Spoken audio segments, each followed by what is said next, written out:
The gist is this. I lost my mom to a long-term health issue when I was 10. The cost of treatment drained my parents' finances and it was just Dad and me after Mom died. No extended family.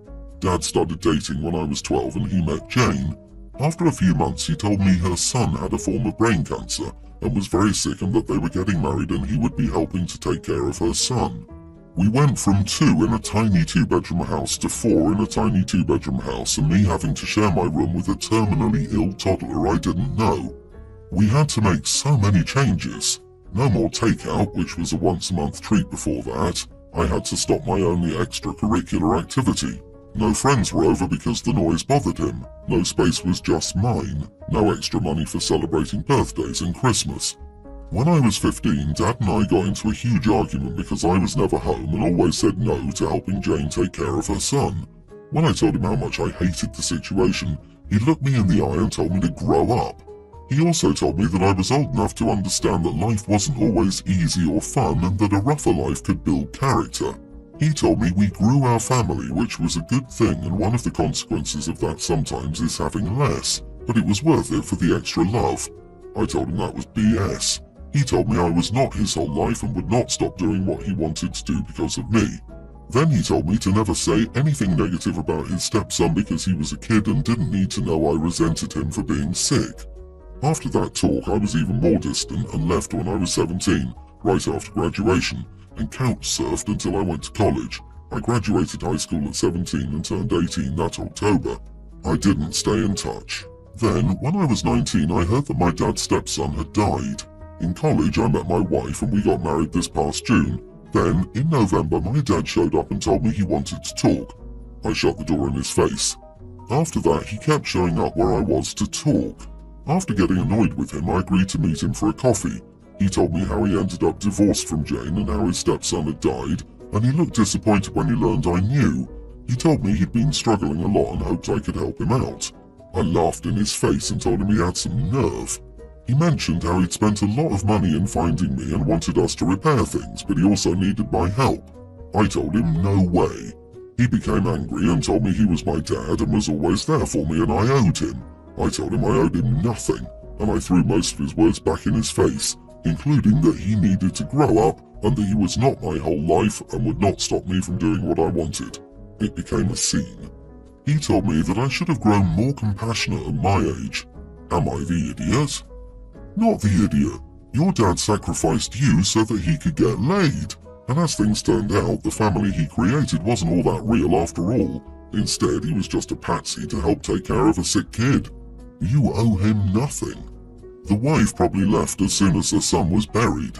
I will say that it sounds like OP could use some therapy, not because he denied his dad a relationship, but because that level of anger and resentment and those deep-seated abandonment issues don't just go away on their own. OP has been through a lot and my heart goes out to him. I'm a mom, and if one of my kids died, I wouldn't want to stay married or be able to even look at someone who just threw their child away when I did everything I could to keep mine alive. Once the haze of it was over, OP's dad probably disgusted her and she left him. OP, your dad quite literally showed up after he had nothing left but you. That's a huge red flag, and that's just the tip of the iceberg. Yeah, your dad spent money finding you so he could ask you for money, and the finding only became necessary after he had nothing and no one left. He chose poorly. Stay no contact. This is a man who never prioritized you and just fed you platitudes. You are correct. You owe him nothing. My sister is kind of a waste of skin. I love her, but I could make money betting against her decisions. Our mum set up a college fund for her. She didn't bother going. She had an opportunity to buy a house 15 years ago and decided to go on a trip around the world. She got pregnant in South Africa from some guy she was working with on a yacht. She didn't bother coming home until she was 5 months pregnant. She stayed for 4 years and then left again, but her son stayed with our mom. I was in school when she did this. My mom had to use my college fund to help raise my nephew.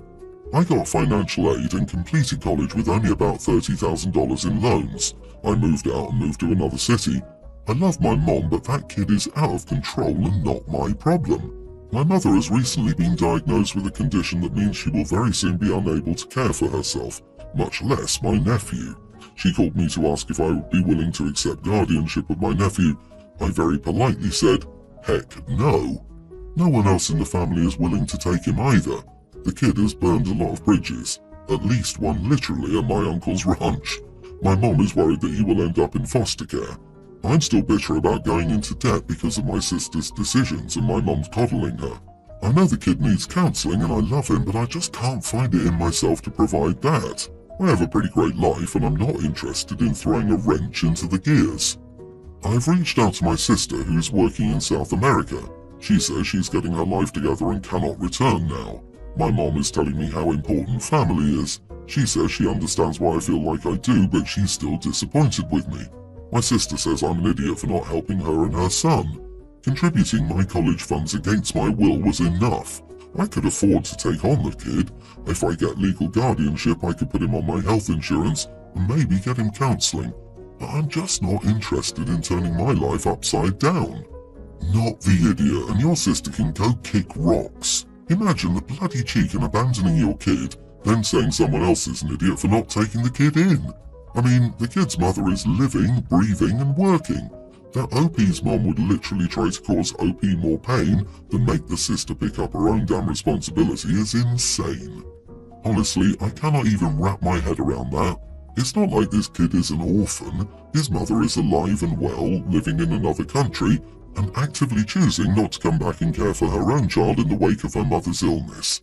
She's one of the bigger idiots on here, and that's saying a lot. Why did Mom use your college fund and not your sister's? Oh, sister had spent it on travelling.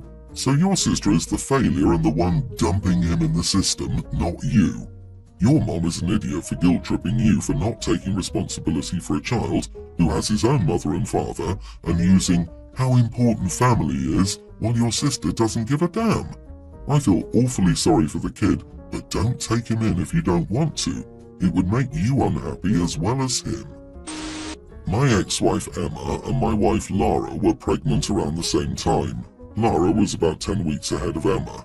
In November, Lara gave birth to our son a few days after his due date. 3 days after he and Lara came home, I received a panic call from my sister-in-law asking if I could take my daughters, twin teens, as Emma had been taken to the hospital the night before and was being taken for a C-section. Sister-in-law and my brother had taken the girls in overnight but couldn't take them for long due to lack of space as they have 4 children themselves.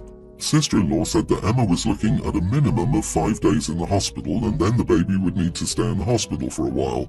The baby came home just before Christmas. I told my sister-in-law that we couldn't take the girls because we just had our son and we wanted to spend the time just bonding as a family of 3. Sister-in-law angrily told me that having my new son didn't cancel out the fact I already had 2 daughters.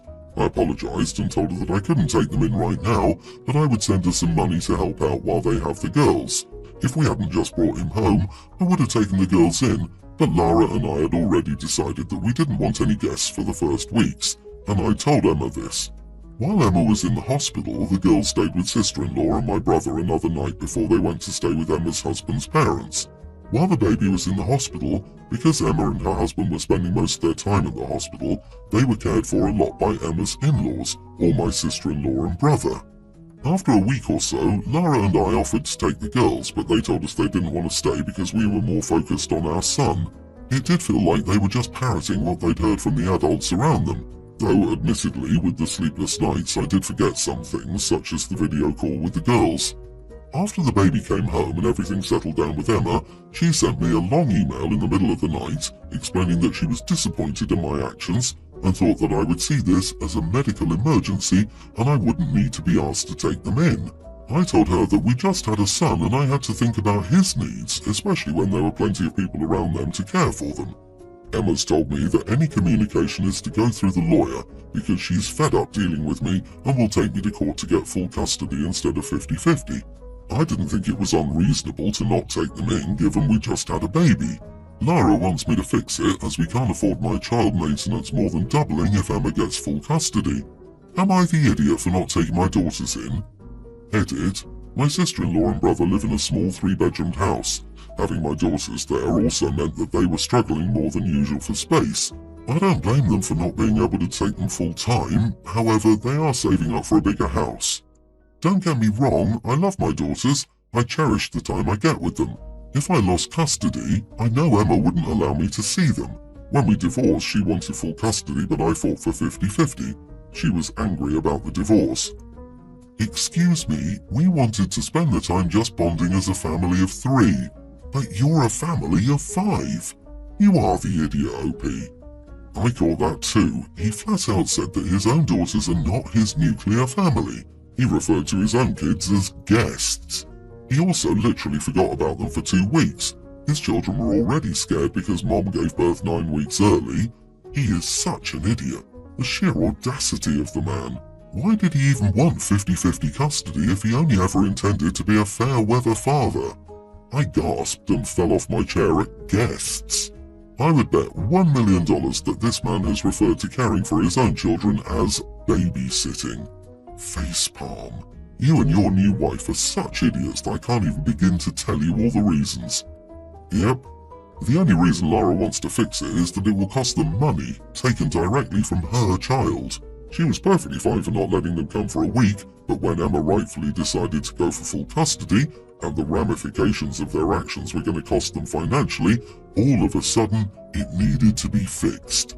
I hope he loses custody, honestly, because OP has shown that even in an emergency, he isn't willing to take care of his own kids. Oh, I love the she's angry about the divorce. OP tries to paint Emma as some scorned ex-wife who wants to get back at him for divorcing her. I doubt that's the reason. This is definitely not the first time something like this has happened. He said with his whole chest, bond as a family of 3, and Satan himself couldn't torture me and get me to say that. I, 54 male, have 2 children, 23 female and 21 male, with my wife, 52. When the kids were young, my parents set up education funds for both of them, which was very generous. However, my wife and I always expected our kids to attend college and then graduate school, as we have done. I have a PhD and my wife has a master's. Because of this, we decided not to use the funds for our kids' undergrad degrees and didn't tell them about the money. My daughter has always been more into the liberal arts, while my son is more of a STEM guy. My wife and I worried about her ability to find a job, but she insisted on studying music and film in college. She was accepted into some top schools and chose to attend a rather expensive one, but she had scholarships to cover almost all of her tuition. Everything else, plus living expenses, was her responsibility. She lived in a small apartment shared with friends in a not-so-nice area far from campus, but she was fine and learned how to budget effectively. After graduating, she luckily found a job that didn't pay extremely well, but she enjoyed and scrapped the idea of grad school. My son decided to do engineering, and he also expressed that he had no interest in grad school. My wife and I were disappointed, but accepted it since at this point, he's already all set up with a very good job when he completes school. Since he didn't receive as many scholarships as his sister, we decided to use his education fund to cover his tuition and living expenses. He was able to get a large and nice apartment of his own close to the school, which is important since his classes are so demanding and he needs a comfortable space to work.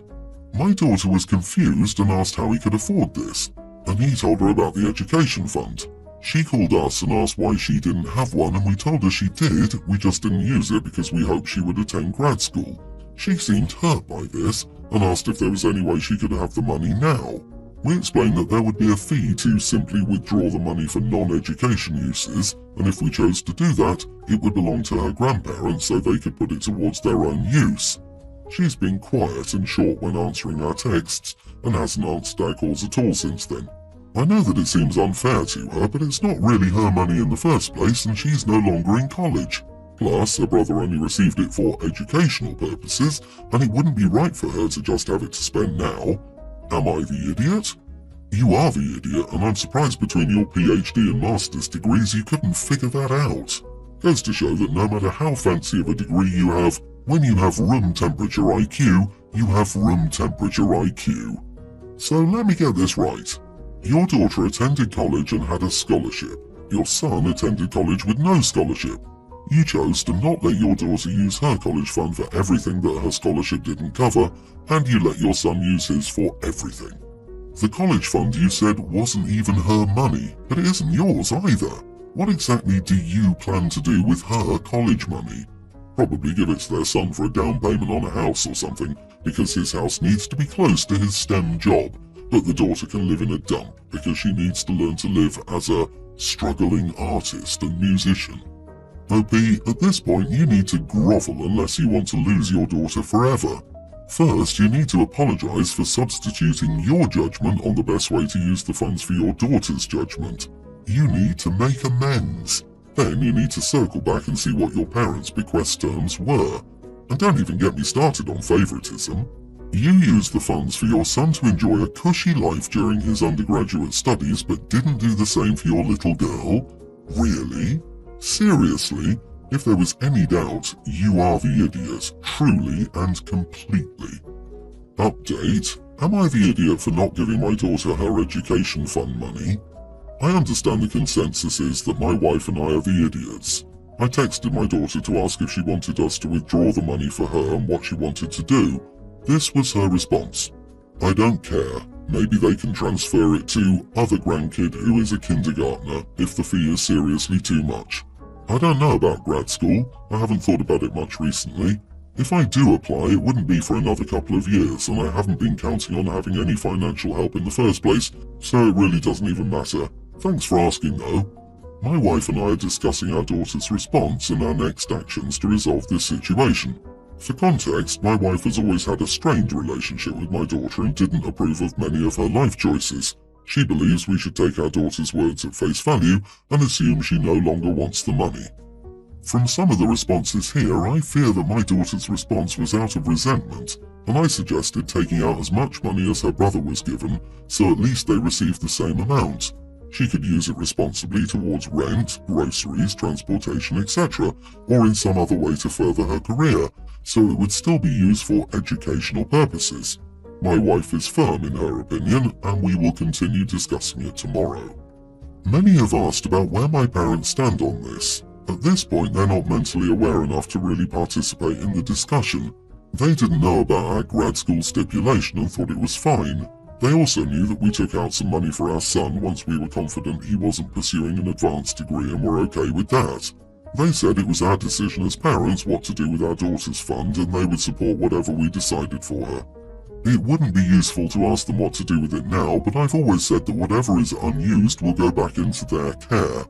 I've tried to call my daughter with no luck, which is why I sent the text. Despite what many have said here, I hope this doesn't end our relationship.